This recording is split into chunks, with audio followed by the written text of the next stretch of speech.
arrintii xalay ka dhacday degmada Axmed Dhagax waxa ku dhaawacmay 10 askari oo bilaysa iyo 3 qof oo shiciba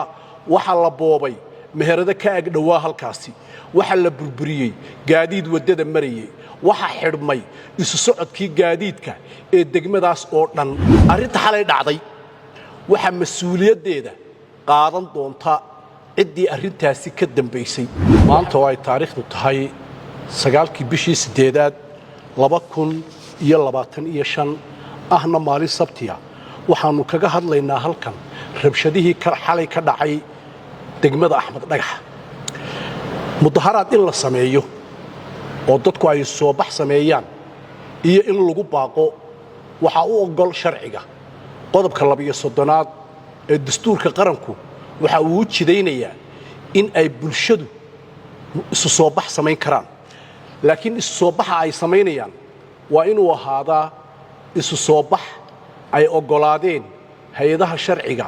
iyo wasaaradda arrimaha guduhu waana inuu ahaadaa isu soo bax silmiya oo laga bilaabayo meel la marayo meel lagu ogyahay meel oo ay ciidanka bilaysku hareeraha ka socdaan si ay amnigiisa u sugaan wixii intaa ka soo haray ciidanka bilaysku waxa uu qaadanayaa burburin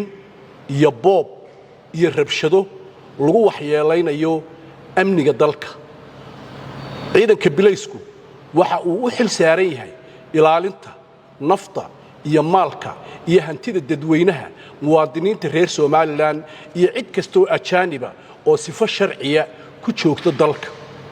arrintii xalay ka dhacday degmada Axmed Dhagax waxa ku dhaawacmay 10 askari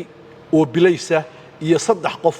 oo shiciba waxa la boobay meherada ka ag dhawaa halkaasi waxa la burburiyay gaadiid wadada marayay waxa xidhmay isu socodkii gaadiidka ee degmadaas oo dhan taas laguma sheegi karo isu soo bax iyo mudaharaad iyo cabasho midna arrinta shirkadaha isgaarsiinta ee dhinaca internetka ee ilaa shalay toole ay bulshadu ka cabanayeen waxa jirta waa arrin ay gacanta ku hayaan wasaaradda isgaarsiinta iyo tiknoolajiyadu waana arrin go'aankeeda aynu ka sugayno halkaasi inta ka horeysa bulshada reer Soomaaliland waxaan ugu baaqaynaa waxaan u soo jeedinaynaa in ay isdajiyaan isla markaana xukuumadooda ay doorteen iyo maamulkooda dawliga ah ay ka warsugaan wax alla wixii jawaab ah ee arrintaasi ka soo baxa ciidanka bilaysku mar walba waxa uu heegan u yahay inuu sugo amnigiina inuu ilaaliyo nabadgelyadiina iyo in uu dhowro wax kasta oo aad ku kalsoontiin inuu idinkula kalsoonaado sidaa daraadeed ciidanka bilaysku waxay dadweynaha uga digayaan in ay arrintaasi xalay dhacday oo kale ay ku kacaan si ay u khalqalgeliyaan amniga arrinta xalay dhacday waxa mas'uuliyadeeda qaadan doonta ciddii arrintaasi ka dambeysay waxaanu horgeyn doonaa hay'adaha sharciga